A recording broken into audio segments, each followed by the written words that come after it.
si te dijera que el problema no es que Dios no te escucha, sino que tú nunca aprendiste a entrar de verdad en su presencia? No porque seas malo, no porque te falte fe, y ni siquiera porque no reces lo suficiente, sino porque durante años te enseñaron a repetir palabras, pero nadie te enseñó a encontrarte con Él. Y eso lo cambia todo, porque hay una diferencia abismal entre decir oraciones y orar de verdad. Hay una diferencia entre cumplir y ser transformado. Y aquí está lo inquietante. La mayoría de los católicos pasa toda una vida dentro de la iglesia sin descubrir esa diferencia.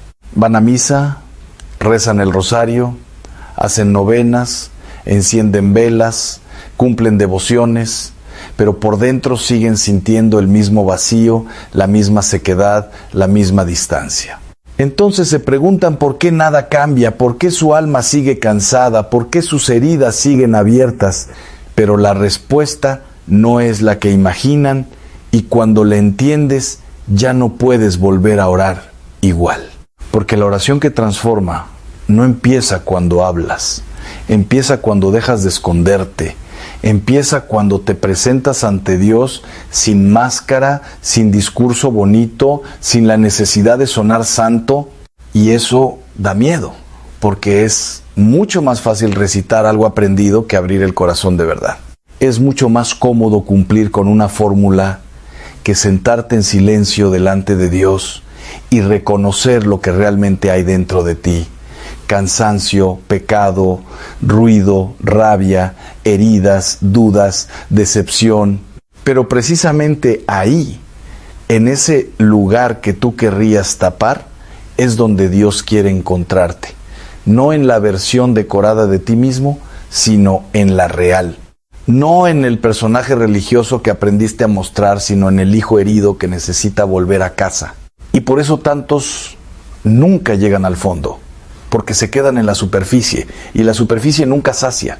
Durante años, muchísimas personas han vivido creyendo que orar es hablarle a Dios como si fuera una pared sagrada, dejarle peticiones, repetir fórmulas, levantarse y seguir corriendo. Pero una amistad no funciona así, un matrimonio no funciona así, un hijo no ama así a su padre. Entonces, ¿por qué tratamos a Dios de esa manera? Le hablamos, sí, pero no lo escuchamos. Le pedimos, sí, pero no lo miramos. Le exigimos respuesta, pero no le damos tiempo para responder. Y después decimos que Dios está lejos. No, Dios no está lejos.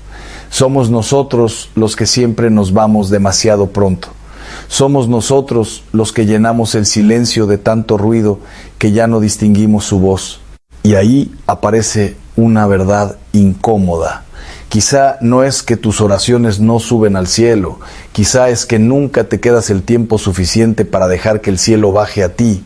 Y eso explica por qué tantos viven una fe estéril. Porque convirtieron la oración en trámite, y un trámite no cambia a nadie. Lo que cambia a un alma es el encuentro. Lo que rompe cadenas no es la costumbre, sino la intimidad. Lo que levanta a una persona destrozada no es una fórmula dicha deprisa, sino ese momento en el que por fin se queda sola ante Dios y deja de actuar.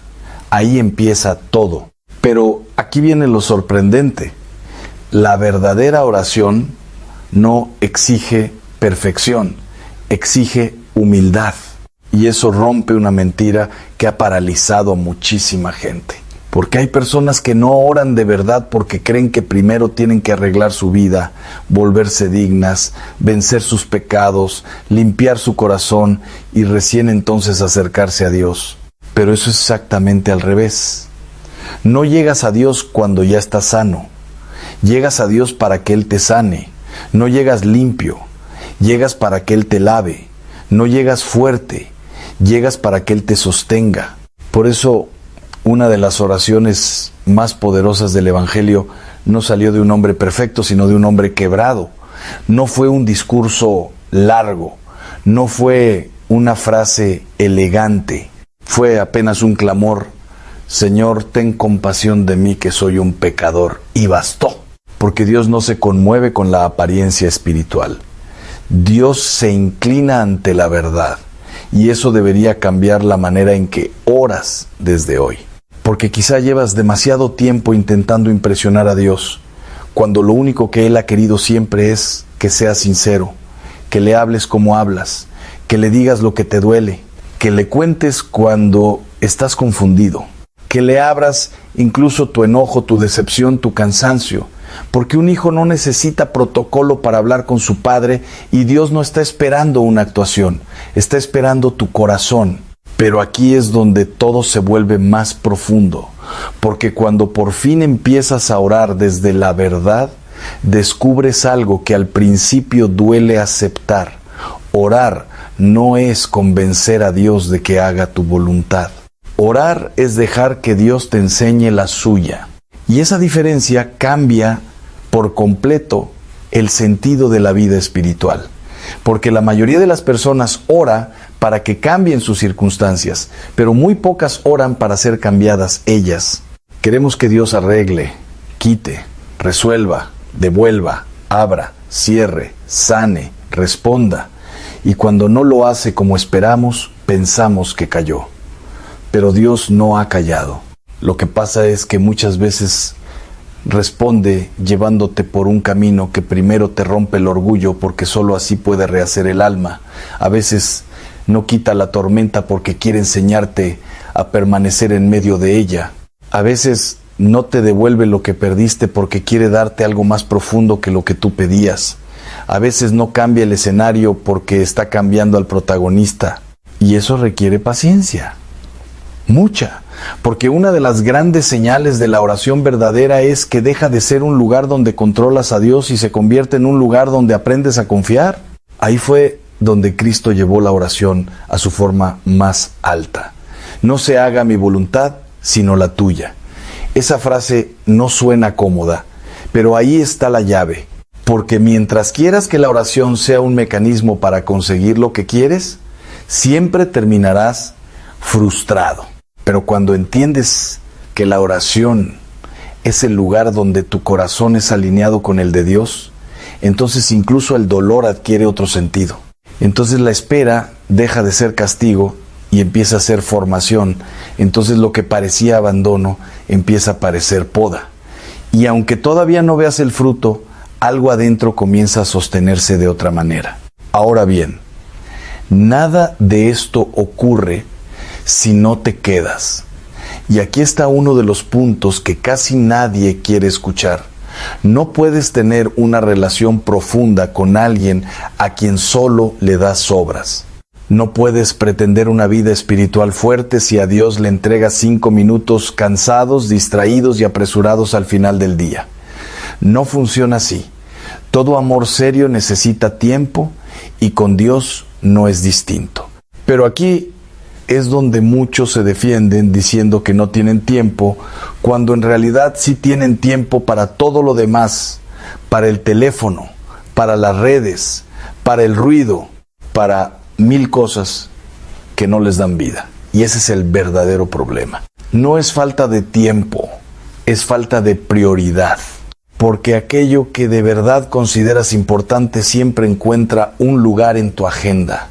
Entonces, la pregunta duele, pero hay que hacerla. Si Dios no cabe en tu tiempo, ¿de verdad ocupa el primer lugar en tu corazón? Y sin embargo, esto no se resuelve con culpa, sino con decisión. Porque basta un espacio real, diario, sagrado, un momento que no se negocia. Un momento en el que cierras la puerta, apagas el ruido y te quedas con él. A veces sentirás paz. A veces no sentirás nada. A veces saldrás consolado y otras saldrás seco. Pero si permaneces, algo empezará a cambiar en un nivel que no ves al principio. Porque el alma aprende a respirar de nuevo cuando vuelve a estar delante de su Creador. Y justo cuando parece que la oración se volvió más difícil, más silenciosa, más desnuda, en realidad está empezando a volverse real. Pero lo que ocurre después, cuando aprendes no solo a hablarle a Dios, sino a escucharlo en el silencio, es donde casi todos se quedan afuera Y ahí es exactamente donde empieza el verdadero fuego. Porque escuchar a Dios no es como muchos imaginan. No es una voz que irrumpe desde el cielo, ni una frase clara que rompe el silencio como en las películas. Y ahí está el problema. Porque muchos esperan algo espectacular y al no encontrarlo, concluyen que Dios no habla. Pero ¿y si el error no está en su silencio, sino en tu expectativa? Y si Dios siempre ha estado hablando, pero tú has estado buscando en el lugar equivocado, porque la mayoría de las veces Dios no grita, susurra, y ese susurro solo puede percibirse cuando todo lo demás se apaga. Por eso el silencio no es un vacío incómodo, es el terreno donde ocurre el encuentro. Pero como nos da miedo ese silencio, lo evitamos, lo llenamos, lo esquivamos. Y sin darnos cuenta, estamos huyendo justo del lugar donde Dios quiere revelarse. Y aquí es donde todo se vuelve desafiante, porque aprender a escuchar implica aprender a quedarte sin hacer nada, sin producir nada, sin sentir que estás aprovechando el tiempo. Y eso choca con todo lo que el mundo te ha enseñado, porque vivimos obsesionados con hacer, con avanzar, con llenar cada minuto. Entonces, cuando te sientas ante Dios y no pasa nada, crees que estás perdiendo el tiempo, pero en realidad, por primera vez, estás entrando en lo esencial. Porque la oración más profunda no siempre se siente productiva, pero siempre está trabajando en lo invisible. Está ordenando tu interior, está limpiando tu mirada, está afinando tu corazón para que puedas reconocer lo que antes ignoraba. Pero eso toma tiempo y ahí es donde la mayoría abandona justo antes de que empiece lo real. Porque al principio, cuando intentas hacer silencio, tu mente se revela. Empiezan los pensamientos, las distracciones, los pendientes, las preocupaciones. Saltas de una cosa a otra como si tu cabeza no pudiera quedarse quieta ni un segundo. Y muchos interpretan eso como fracaso, como señal de que no saben orar. Pero no, eso es parte del proceso. Eso es exactamente lo que tiene que pasar, porque por primera vez estás viendo el ruido que siempre estuvo dentro de ti. Antes no lo notabas porque siempre estabas distraído. Ahora lo ves y eso incomoda. Pero si en lugar de huir, te quedas. Si en lugar de frustrarte, vuelves suavemente a la presencia de Dios una y otra vez, algo empieza a ordenarse lentamente, sin prisa, como un lago que deja de agitarse hasta volverse espejo. Y cuando ese silencio empieza a estabilizarse, ocurre algo que no se puede explicar del todo, pero que cambia la forma en que vives. Empiezas a percibir pequeñas luces interiores, no como ideas propias, sino como certezas que llegan sin ruido. Una paz que no depende de lo que está pasando afuera, una claridad que no nace de tu razonamiento, un impulso suave que te guía sin imponerse, y ahí es donde entiendes que Dios sí habla, solo que habla distinto. Habla en lo profundo, no en lo superficial. Habla donde no hay espectáculo, pero sí verdad. Y cuando empiezas a reconocer esa voz, tu vida deja de ser una reacción constante y empieza a tener dirección. Ya no decides solo desde el impulso o la emoción. Empiezas a caminar guiado y eso cambia todo porque dejas de moverte a ciegas. Pero aquí viene algo aún más profundo, porque cuando realmente entras en esta dinámica descubres que la oración no gira alrededor de ti, gira alrededor de Dios. Y ese cambio es radical, porque hasta ahora, sin darte cuenta, has hecho de la oración un espacio centrado en tus problemas, tus necesidades, tus urgencias. Y eso no está mal, pero es incompleto.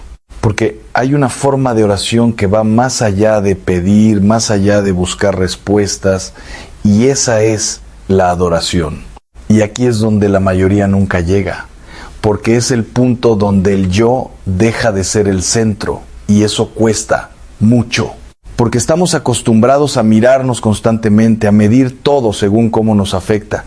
Pero en la adoración todo se desplaza. Ya no se trata de lo que tú necesitas, se trata de quién es Él.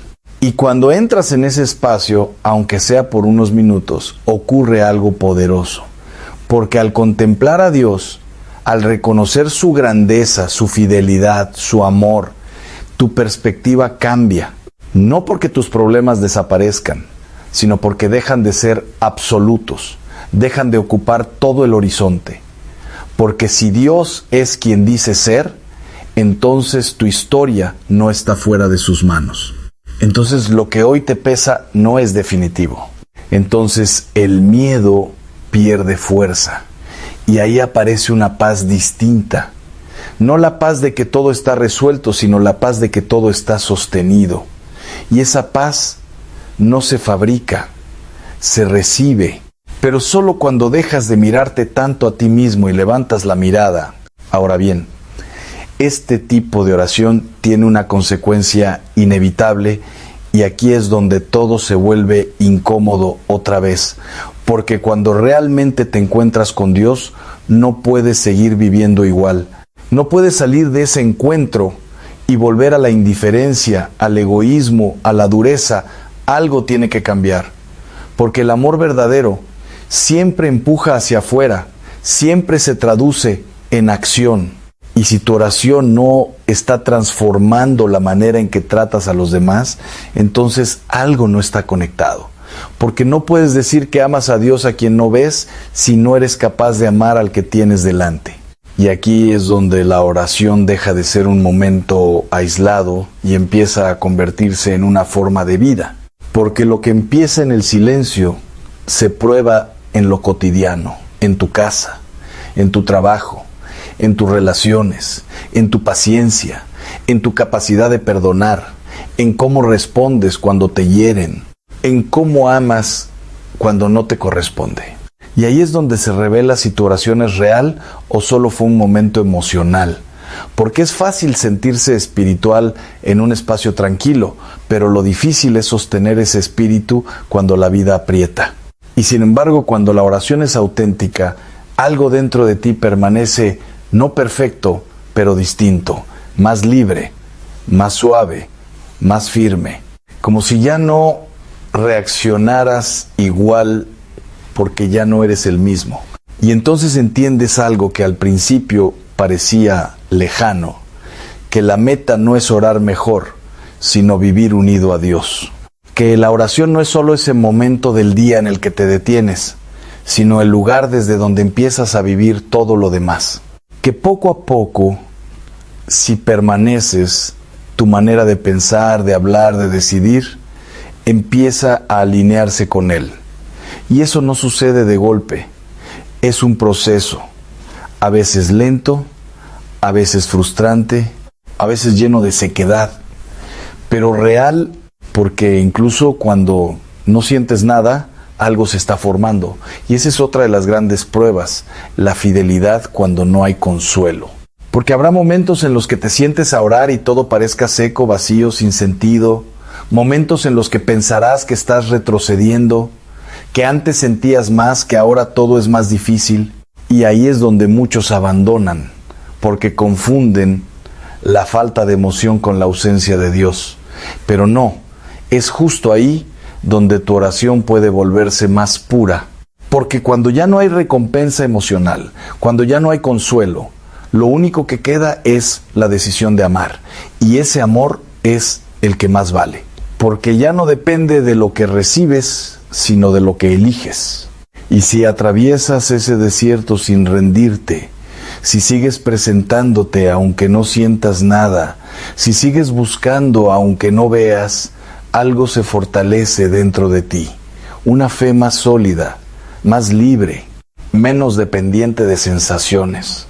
Y entonces, cuando la luz vuelve porque vuelve, la recibes de otra manera, ya no como algo necesario para seguir, sino como un regalo, porque aprendiste a permanecer incluso en la oscuridad. Y eso te cambia para siempre. Pero lo que ocurre después, cuando esta forma de orar deja de ser un esfuerzo y empieza a convertirse en una unión constante, Cuando ya no necesitas entrar en oración porque empiezas a vivir desde ella, es algo que muy pocos experimentan. Y sin embargo, es exactamente a donde todo este camino te estaba llevando.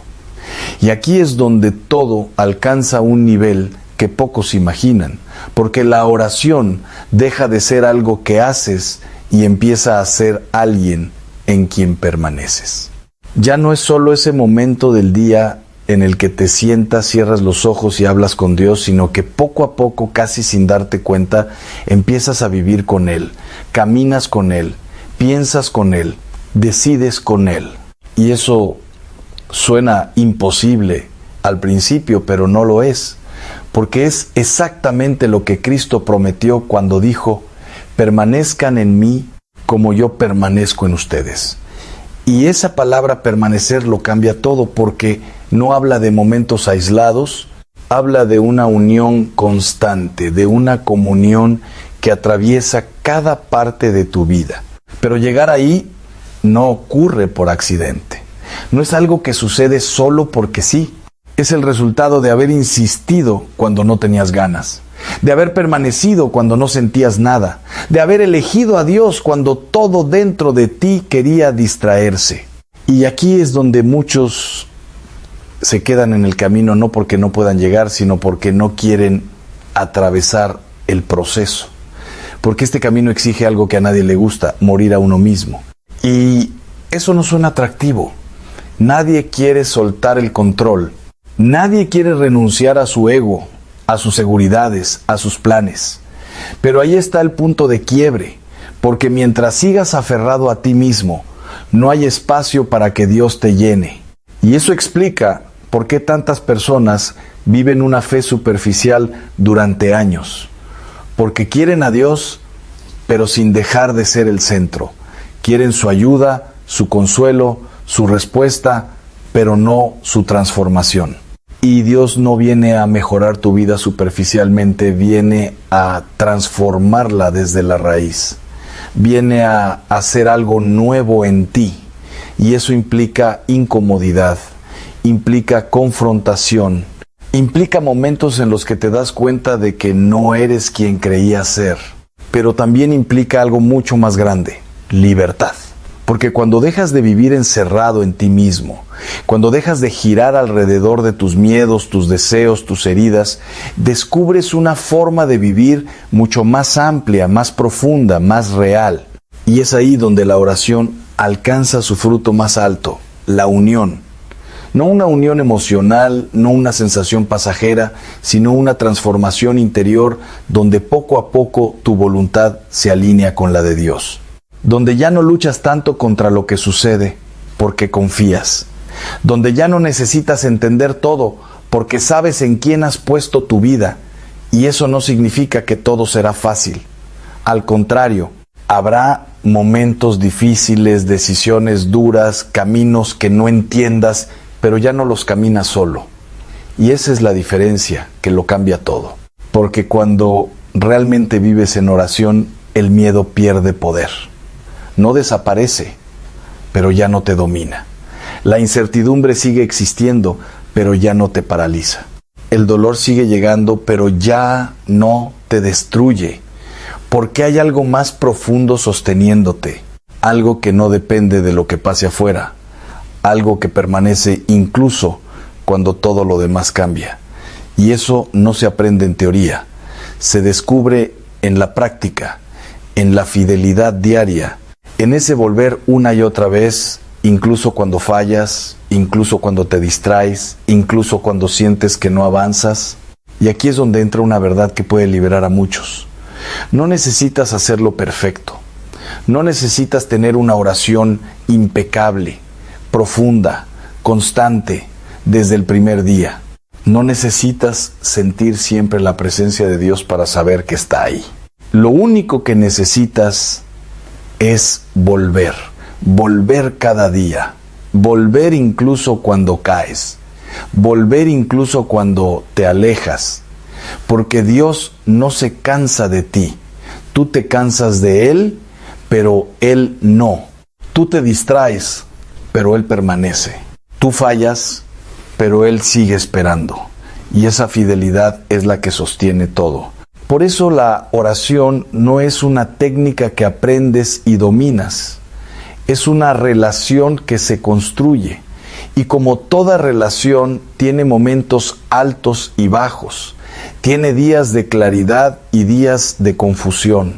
Tiene cercanía y tiene silencio. Pero si permaneces, si no te rindes, si sigues buscando, algo empieza a consolidarse dentro de ti. Una certeza, una confianza, una paz que no sabías que podías tener. Y entonces entiendes que todo este camino no era solo para orar mejor, era para vivir de otra manera. Y en ese punto ocurre algo que marca un antes y un después.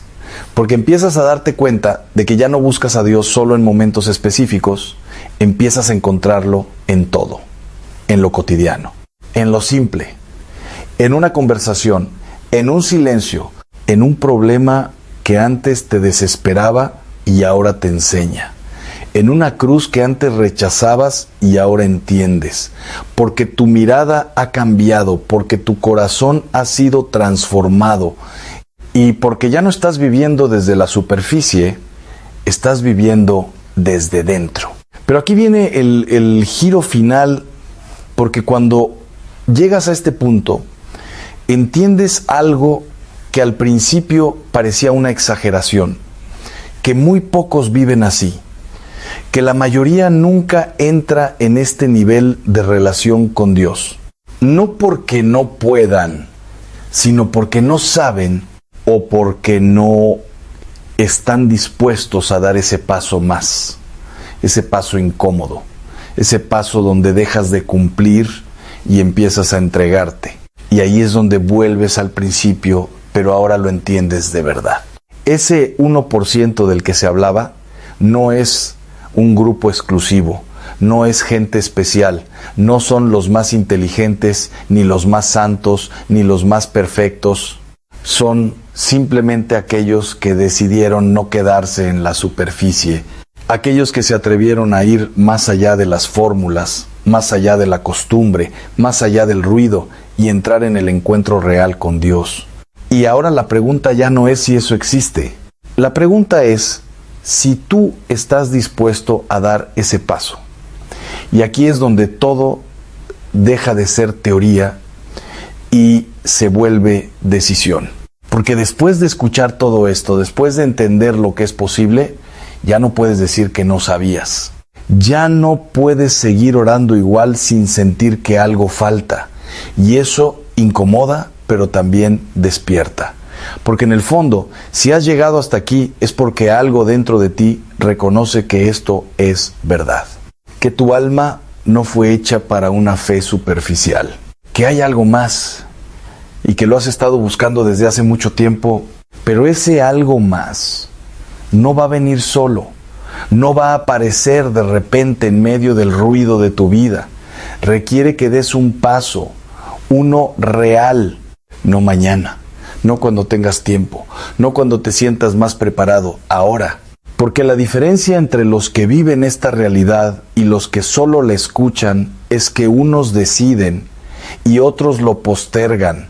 Y la postergación es el enemigo silencioso de tu vida espiritual. Siempre parece razonable, siempre parece prudente, pero en el fondo es solo una forma elegante de seguir igual. Así que detente un momento y mírate con honestidad. ¿Cuánto tiempo más vas a seguir con una oración que no te transforma? ¿Cuánto tiempo más vas a conformarte con una relación superficial con Dios sabiendo que hay algo mucho más profundo esperándote? Porque no se trata de hacer más cosas, no se trata de añadir más oraciones, más devociones, más actividades. Se trata de cambiar la manera en que te acercas. Se trata de pasar de hablar a encontrarte, de pedir a escuchar, de controlar a confiar. Y sí, al principio va a ser incómodo, habrá silencio, habrá distracción, habrá momentos en los que sentirás que no pasa nada, pero no te dejes engañar por eso, porque Lo más importante casi siempre ocurre donde no lo ves, como una semilla bajo tierra, como una raíz que crece en lo oculto antes de que el árbol aparezca. Si permaneces, si eres fiel a ese pequeño espacio diario, algo va a empezar a cambiar y un día te darás cuenta de que ya no eres el mismo, que reaccionas distinto, que amas distinto, que soportas distinto, que vives distinto, no porque te esforzaste más, sino porque dejaste que Dios entrara más profundo, y eso es lo que siempre quiso hacer. No quedarse en la superficie de tu vida, no ser una parte más de tu rutina, sino el centro de todo, el lugar desde donde todo nace. Pero eso solo ocurre cuando dejas de resistirte, cuando sueltas, cuando confías, y ahí, justo ahí, descubres lo que tantos nunca llegan a experimentar. Descubres que Dios no era el que estaba lejos. Descubres que nunca dejó de hablar. Descubres que siempre estuvo esperándote en el silencio que evitabas. Así que ahora la invitación es simple pero radical. Cierra la puerta, apaga el ruido y por primera vez quédate. No a decir algo, sino a encontrarte. Porque lo que puede empezar en ese momento no solo va a cambiar tu oración, va a cambiar tu vida. Hay algo profundamente inquietante en llegar a cierta edad y descubrir que después de toda una vida de esfuerzo, de fe, de pérdidas, de resistencia y de oración, todavía puede haber rincones del alma que siguen a oscuras. Y eso es precisamente lo que hace que este tema sea tan delicado, porque no estamos hablando de personas alejadas de Dios, ni de vidas escandalosas, ni de quienes nunca se preocuparon por su conciencia. Estamos hablando de personas que han trabajado duro, que han enterrado a seres queridos, que han criado hijos, que han soportado enfermedades, injusticias y noches que parecían no terminar nunca. Personas que desde fuera parecen firmes, completas, incluso ejemplares. Pero precisamente ahí está el peligro, porque cuando una vida parece ordenada, uno deja de buscar lo que todavía no ha sanado. Y lo que no se busca, no se nombra. Y lo que no se nombra, muchas veces tampoco se confiesa. Quiero que me escuches con mucha atención, no porque esto sea nuevo, sino porque lleva delante de los ojos de muchísimas personas durante décadas y casi nadie lo señala con claridad. Hay almas que han repetido oraciones durante años, que han asistido a misa con fidelidad, que se han sostenido en la fe cuando todo alrededor se derrumbaba y aún así guardan pesos que nunca llevaron verdaderamente ante Dios. No porque sean malas, no porque quieran engañarlo, sino porque hay pecados que no se presentan con un rostro monstruoso. Hay pecados que envejecen con nosotros, se sientan a la mesa con nosotros, aprenden a hablar con nuestra voz y terminan pareciendo parte natural de nuestro carácter. Y cuando eso ocurre, la conciencia deja de reaccionar. Ya no alarma, ya no incomoda, ya no acusa, solo se acostumbra. Y ahí es donde empieza lo verdaderamente peligroso, porque una cosa es luchar contra una herida que reconoces, pero otra muy distinta es vivir 40 años con una herida que aprendiste a llamar de otro modo. Ese es el núcleo de todo lo que vamos a recorrer aquí. No estamos hablando de pecados evidentes, estamos hablando de realidades que se esconden detrás de nombres respetables, de explicaciones razonables, de frases que suenan incluso prudentes. Y por eso son tan difíciles de arrancar, porque el alma no suele defender lo que sabe que está mal. El alma defiende con fuerza lo que ha confundido con virtud. Y si alguna vez te has dicho, yo ya superé eso, yo solo soy precavido, yo hablo claro, yo solo digo la verdad, yo ya sé cómo son las cosas, entonces quédate conmigo, porque puede que detrás de esas frases haya algo que llevas demasiado tiempo sin mirar de frente. Recuerdo una escena que me marcó profundamente, una de esas escenas que cambian la forma en que uno entiende la fragilidad del alma humana. Un hombre mayor, de esos que inspiran respeto solo con verlos, manos curtidas, espalda vencida por los años de trabajo, mirada noble, vida de sacrificio. Se sentó con la tranquilidad de quien cree tener su conciencia bastante en orden y dijo algo que a primera vista sonaba incluso hermoso. No creo que tenga nada grave que confesar. Pero en cuanto empezaron las preguntas simples, las preguntas lentas, las preguntas que no se hacen para acusar, sino para iluminar, su voz cambió. Porque una cosa es revisar la vida en general y otra muy distinta es entrar en esos lugares donde el corazón guarda lo que nunca quiso tocar. Y entonces ocurrió. Empezó a llorar no por un crimen, no por un escándalo, no por una vida abiertamente desordenada. Lloró porque descubrió que llevaba décadas cargando un peso que nunca había presentado con honestidad ante Dios. Y eso me dejó una verdad imposible de olvidar. Hay cargas que no se sienten graves hasta que por fin se les pone nombre. Por eso hoy no quiero darte una lista fría. No quiero soltarte conceptos como si esto fuera una clase. Quiero ponerte un espejo delante, pero no para humillarte, sino para liberarte. Porque la verdad, cuando viene de Dios, no entra para aplastarte. Entra para romper el engaño. Entra para arrancar máscaras. Entra para abrir una puerta que había permanecido cerrada no por rebeldía, sino por costumbre. Y si esa puerta se abre, entonces cambia todo, porque lo que ayer parecía parte de tu personalidad puede revelarse como una herida espiritual que aún necesita misericordia. Antes de entrar en el primero de estos pecados olvidados, hay que entender por qué sucede este olvido. Y esto importa muchísimo, porque si no lo entendemos, podríamos pensar que estamos hablando solo de casos excepcionales, de personas especialmente descuidadas, cuando en realidad ocurre exactamente al revés. Sucede con frecuencia en quienes llevan mucho tiempo viviendo, mucho tiempo sufriendo y mucho tiempo repitiendo ciertos patrones sin que nadie se los cuestione. Hay ignorancias que nacen del rechazo a la verdad, sí, pero también hay otras que nacen de la costumbre. Y esa costumbre es sigilosa, porque va apagando poco a poco la sensibilidad del alma. Igual que una persona deja de escuchar un ruido constante después de un tiempo, la conciencia también puede acostumbrarse a un desorden repetido hasta dejar de percibirlo.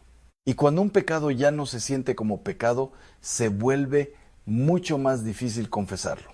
Eso es lo que hace tan delicada la vida espiritual después de los 60.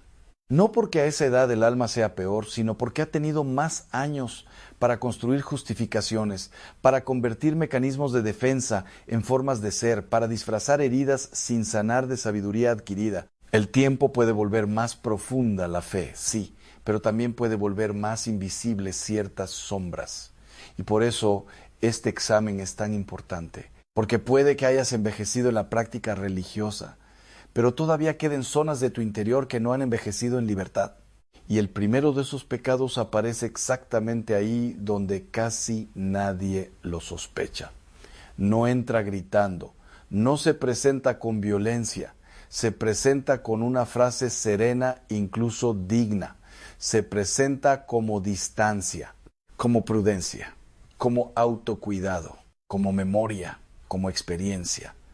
Pero debajo de todo eso puede estar viviendo algo muy distinto, el rencor.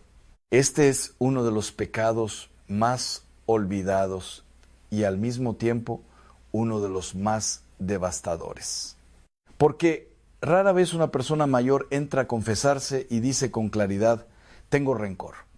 Casi nadie lo dice así. Lo que suele decirse es otra cosa. Ya no tengo relación con esa persona. Prefiero mantener distancia. No quiero problemas. Ya superé eso. Simplemente aprendí cómo es la gente. Y cada una de esas frases puede sonar completamente razonable. Ese es precisamente el problema. Porque el rencor, cuando ha vivido muchos años dentro del alma, deja de sentirse como fuego y empieza a sentirse como criterio. Ya no parece odio, parece prudencia. Ya no parece herida, parece lucidez, pero que una herida no sangre ya no significa que esté curada. A veces significa que se ha endurecido. Y aquí hay que decir algo con toda la seriedad que merece. Superar no es lo mismo que perdonar. Puedes haber seguido adelante con tu vida, puedes haber dejado de mencionar lo ocurrido, puedes haber aprendido a convivir con el recuerdo y aún así seguir sosteniendo en el fondo una negativa silenciosa a amar a quien te hirió. Y ahí es donde el asunto se vuelve espiritual, porque el perdón no es un detalle opcional de la vida cristiana, no es un adorno para las almas especialmente generosas, es una exigencia central del Evangelio. Y por eso este pecado pesa tanto cuando permanece sin nombrarse. Porque mientras una persona se convence de que solo está siendo cauta, puede estar cerrando una puerta que Dios quería abrir hace años. Piensa un momento en tu propia historia. Piensa en ese hijo que te decepcionó. Piensa en ese hermano que te traicionó. Piensa en ese amigo que te falló cuando más lo necesitabas. Piensa en esa herida que ya no cuentas porque dices que pertenece al pasado. Y ahora pregúntate algo incómodo, pero decisivo. Si el nombre de esa persona apareciera hoy delante de ti, ¿habría paz real en tu corazón o todavía habría una dureza que no has querido tocar? Porque ahí está la diferencia. El perdón no borra la memoria, pero sí desactiva el veneno. Y si el veneno sigue ahí, aunque sea en silencio, entonces el alma lo sabe, aunque lleve años llamándolo de otra manera. Lo más inquietante del rencor no es solo que robe paz, es que modifica todo lo que toca, envenena la oración, porque uno no puede pedir misericordia con libertad mientras se aferra a negar misericordia a otro. Envenena la mirada, porque empieza a interpretar a todos a través de una herida antigua. Envenena incluso la identidad, porque la persona termina organizando partes de su vida alrededor de lo que no ha soltado. Y cuanto más tiempo pasa, más difícil parece soltarlo, porque ya no se siente como una carga externa, sino como parte de uno mismo. Pero justo ahí está la trampa. Nunca fue parte de ti. Solo fue una cadena que llevaste tanto tiempo que acabaste confundiéndola con tu forma natural de caminar. Y sin embargo aquí viene lo esperanzador, porque cada vez que se nombra el rencor con honestidad pierde parte de su poder.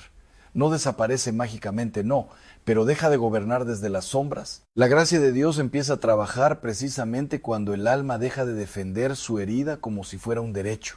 Y eso puede dar miedo, porque muchas personas creen que perdonar es traicionarse, minimizar lo que pasó o fingir que no dolió.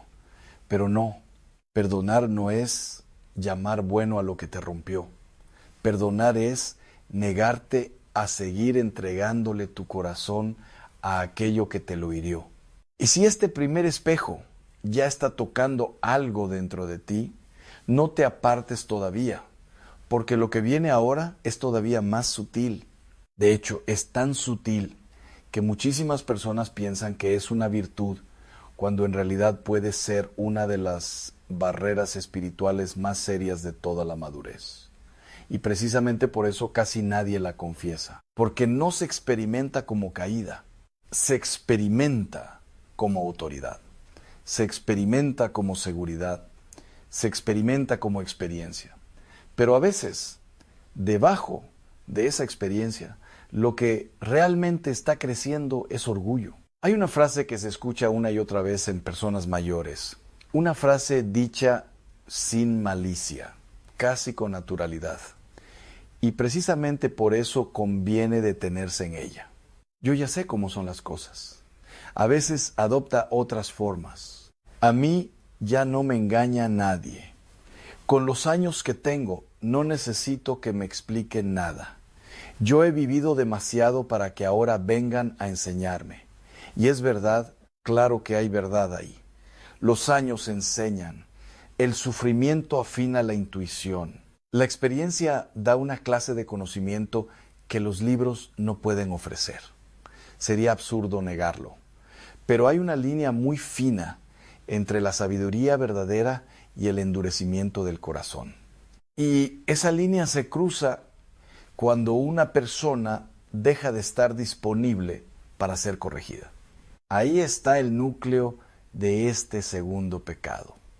No en saber mucho, sino en creer que ya no hay nada que recibir. No en haber vivido mucho, sino en cerrarse a que Dios todavía pueda hablar de formas inesperadas. Porque el orgullo espiritual no siempre se presenta como arrogancia evidente.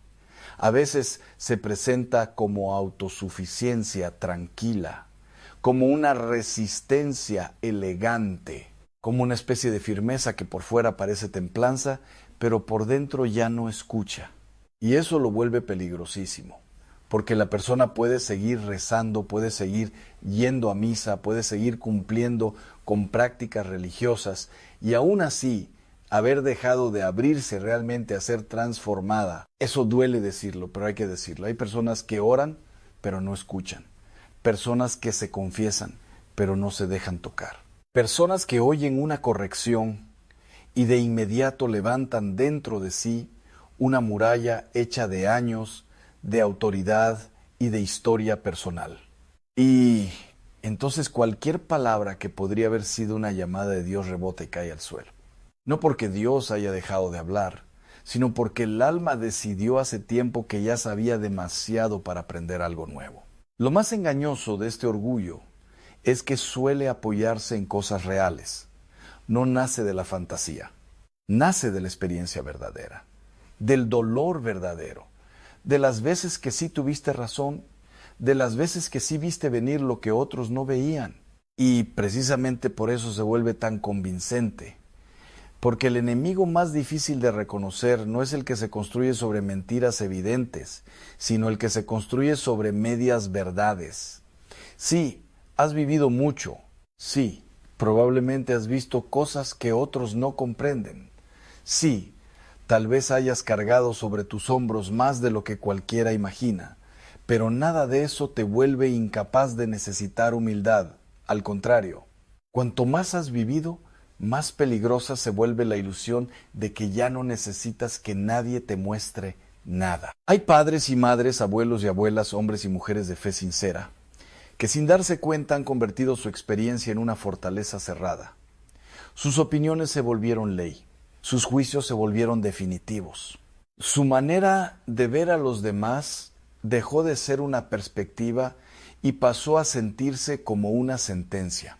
Y cuando un hijo intenta hablar, cuando un amigo intenta señalar algo, cuando una homilía roza una herida concreta, la reacción interior no es docilidad, sino resistencia. Eso ya lo sé. Eso no va conmigo. A estas alturas, nadie va a venir a decirme cómo vivir. Y cada una de esas frases puede sonar fuerte, incluso lógica, pero en el fondo puede estar escondiendo algo profundamente triste. Un corazón que ya no se deja alcanzar, y eso tiene consecuencias, porque donde no entra corrección, tampoco entra fácilmente la gracia. Dios no humilla, pero sí llama. Y cuando su llamada choca una y otra vez con una identidad cerrada sobre sí misma, la vida espiritual deja de avanzar. Se vuelve repetitiva, se vuelve exterior, se vuelve cumplimiento sin encuentro. Y una persona puede pasar años creyendo que se mantiene firme cuando en realidad solo está detenida. Por eso la pregunta aquí no es si tienes experiencia. Claro que la tienes. La pregunta es otra. ¿Hay en tu vida un área donde ya no aceptas ser cuestionado? ¿Hay una relación donde, pase lo que pase, tú siempre tienes la razón? ¿Hay un error que nunca has admitido porque hacerlo te parecería rebajarte? ¿Hay una palabra de un hijo, de un nieto, de un sacerdote o incluso de tu cónyuge que descartaste, no porque fuera falsa, sino porque venía de alguien a quien consideraste con menos autoridad que tú? Si existe siquiera un rincón así, entonces ese orgullo necesita ser nombrado. No para destruirte, sino para devolverte la capacidad de aprender delante de Dios. Porque la humildad no es pensar mal de uno mismo, es permanecer disponible, es seguir siendo enseñable hasta el final. Es mirar los propios años no como una corona que te separa de los demás, sino como una responsabilidad mayor para amar mejor, escuchar más profundo y pedir perdón más pronto. Y cuando eso no ocurre, cuando la experiencia sustituye a la docilidad, el alma empieza a secarse de un modo que por fuera casi nadie nota, pero Dios sí lo nota. Y tú también lo notas, aunque tal vez no lo hayas querido admitir, porque algo dentro se vuelve rígido, algo deja de moverse, algo se protege demasiado, y lo que se protege demasiado termina por no entregarse nunca del todo. Ahora bien, si este segundo pecado ya era difícil de reconocer, el tercero lo es todavía más, porque a diferencia del rencor y del orgullo, este no suele vivirse en silencio interior, sino en conversaciones cotidianas, en la sobremesa, en una llamada telefónica, en la salida de misa, en la visita familiar, en esa charla que parece inofensiva porque no nace del odio, sino de una costumbre social profundamente instalada. Y precisamente por eso es uno de los pecados más normalizados de todos, la murmuración. Aquí es donde muchísimas personas se escudan en una frase que parece definitiva, pero si lo que digo es verdad. Y ahí está el error, porque la murmuración no necesita mentira para convertirse en pecado. De hecho, muchas veces vive justamente de la verdad mal usada. Y eso la hace especialmente traicionera. No se trata de inventar defectos, sino de revelar defectos reales sin una razón justa, sin necesidad, sin caridad, sin utilidad verdadera. Es decir, no hace falta calumniar para herir. A veces basta con exponer una falta ajena delante de quien no tenía por qué conocerla. Y piensa lo frecuente que es esto. Dos personas hablando de un tercero, recordando sus errores, comentando su carácter, analizando lo que hizo, cómo trató a alguien, qué problema tuvo su familia, qué defecto arrastra desde hace años. Todo eso puede sonar como una simple conversación. Incluso puede parecer preocupación. Pero si esa conversación no busca ayudar realmente, corregir con justicia o proteger de un mal concreto, entonces lo que muchas veces queda es otra cosa: el hábito de alimentarse de la falta ajena. Y este pecado se instala con una facilidad enorme en la vida cotidiana, especialmente cuando los años han consolidado ciertas formas de convivir.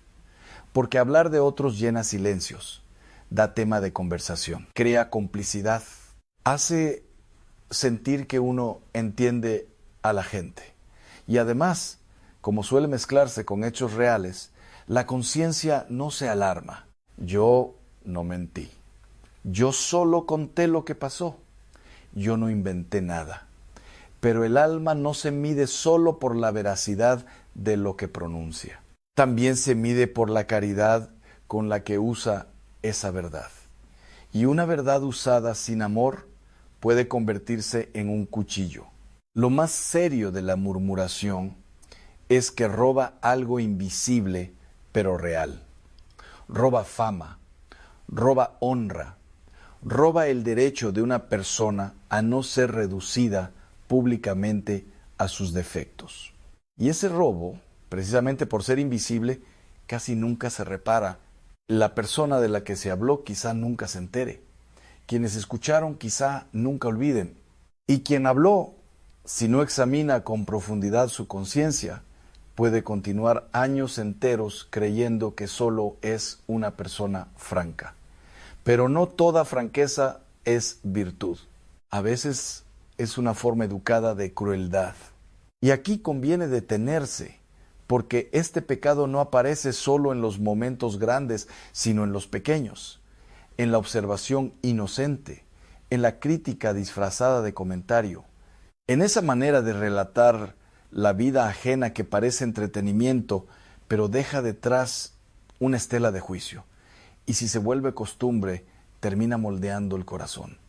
Porque quien se acostumbra a mirar primero la falla del otro acaba perdiendo lentamente la capacidad de contemplarlo con misericordia. Y un corazón sin misericordia puede conservar muchas prácticas religiosas, pero empieza a parecerse menos al de Cristo. Así que Te pregunto algo muy directo. Cuando hablas de otros, ¿lo haces para ayudar o para descargar? ¿Lo haces porque es necesario o porque resulta fácil? ¿Lo haces por justicia o porque te da una satisfacción secreta sentir que ves lo que otros no ven? Esa pregunta no es pequeña, porque puede abrir una grieta por donde entre luz a décadas de costumbre. Y si entra esa luz, entonces muchas conversaciones del pasado adquirirán un significado completamente distinto. Y aquí es donde esta historia se pone todavía más profunda. Porque si el rencor hiere la memoria, si el orgullo endurece el corazón, y si la murmuración envenena la lengua, lo que viene después toca algo aún más oculto, algo que casi nadie identifica como pecado precisamente porque no parece una acción mala, sino una simple forma de vivir. Pero esa apariencia es justo lo que la vuelve tan peligrosa. Y cuando la veas, vas a entender por qué tantas almas cargan tristeza sin saber de dónde viene. Porque el cuarto pecado no grita. El cuarto pecado se instala en silencio, se vuelve rutina y poco a poco vacía la capacidad de asombro. Y cuando eso ocurre, la vida entera cambia de color sin que uno se dé cuenta. Y lo más inquietante es que puede estar sucediendo ahora mismo, mientras escuchas estas palabras. Con el paso de los años ocurre algo extraño en el corazón humano. No llega como una caída brusca ni como una crisis evidente. Llega lentamente, casi sin ruido, como una capa fina que se deposita sobre el alma día tras día. Al principio nadie lo nota. La vida continúa. Las oraciones siguen, la fe permanece. Pero poco a poco algo cambia en la manera de mirar la propia vida. Lo que antes parecía un milagro empieza a sentirse simplemente como lo normal. Y ahí aparece el cuarto pecado olvidado, la ingratitud que se llama normalidad. Piensa por un momento en las últimas 24 horas de tu vida. Despertaste, respiraste, quizás comiste, hablaste con alguien, viste el cielo, caminaste, recordaste un nombre querido. Cosas pequeñas, aparentemente comunes. Pero ahora pregúntate algo con sinceridad. ¿Cuántas veces te detuviste realmente a agradecerlo?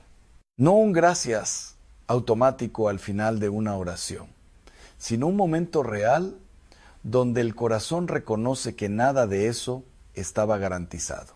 La ingratitud casi nunca aparece como rebelión. Nadie se levanta un día diciendo voy a ser ingrato. Lo que sucede es mucho más silencioso. Con el tiempo las bendiciones se vuelven costumbre. El techo sobre la cabeza se vuelve rutina. Los hijos, los años vividos, incluso la fe misma comienzan a sentirse como algo que simplemente está ahí. Y cuando el alma deja de maravillarse, algo dentro se vuelve pesado sin saber por qué. Hay una escena del Evangelio que revela esto con una claridad sorprendente. 10 hombres son sanados por Cristo, 10 vidas transformadas en un instante, pero solo uno regresa para agradecer y Jesús hace una pregunta que atraviesa los siglos. ¿Dónde están los otros 9? Esa pregunta sigue resonando hoy, porque muchas veces seguimos caminando después de recibir bendiciones sin volvernos a mirar al cielo. Cuando la gratitud desaparece, la vida pierde luz. Pero cuando regresa, algo cambia inmediatamente.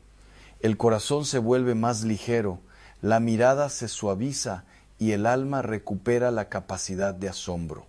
Y ese asombro abre la puerta a la gracia. Pero hay un último pecado, quizá el más difícil de reconocer, porque no ocurre en un momento aislado. Se construye durante años dentro de la familia, dentro del hogar, dentro de la forma en que otros nos han visto vivir. Es el escándalo silencioso. No es el escándalo público que todos ven. Es el que ocurre cuando la vida cotidiana contradice la fe que se proclama. Porque los hijos y los nietos no aprenden la fe principalmente de lo que escuchan, sino de lo que observan. Observan cómo se trata a un cónyuge. Observan cómo se habla de los demás. Observan si la fe transforma realmente el carácter o si solo aparece en los momentos religiosos. Muchas personas han crecido viendo esa contradicción. padres que rezaban pero vivían con dureza, creyentes que participaban en misa pero en casa mostraban desprecio o indiferencia. Y algunos hijos, al ver esa incoherencia repetida durante años, llegaron a una conclusión dolorosa, que la fe no era real. Ese es el escándalo silencioso. No nace de mala intención, nace de una separación entre lo que se cree y lo que se vive. Y cuando esa separación permanece durante décadas, deja huellas profundas en quienes observan. Pero aquí está la verdad más importante de todo este recorrido: ninguno de estos pecados es un final. Son espejos, son lugares donde el alma necesita volver a abrirse a la gracia, porque Dios no está esperando una vida perfecta, está esperando un corazón honesto. Hay personas que han vivido décadas intentando parecer fuertes delante de Dios, pero la misericordia no comienza con la perfección, comienza con la verdad. Comienza cuando alguien se atreve a decir: aquí es donde realmente estoy. Y cuando esa verdad aparece, algo cambia. Las cadenas que llevaban años apretando el alma empiezan a romperse. La paz entra lentamente y la vida, incluso después de muchos años, puede comenzar de nuevo. Por eso quiero dejarte con una invitación muy simple. Esta noche, antes de dormir, tómate unos minutos de silencio. Cierra los ojos y habla con Dios con tus propias palabras. No necesitas una oración perfecta. Solo necesitas decir la verdad. Porque a veces el paso más pequeño, un momento de honestidad delante de Dios, puede cambiar la dirección completa de un alma. Y puede que ese paso empiece hoy.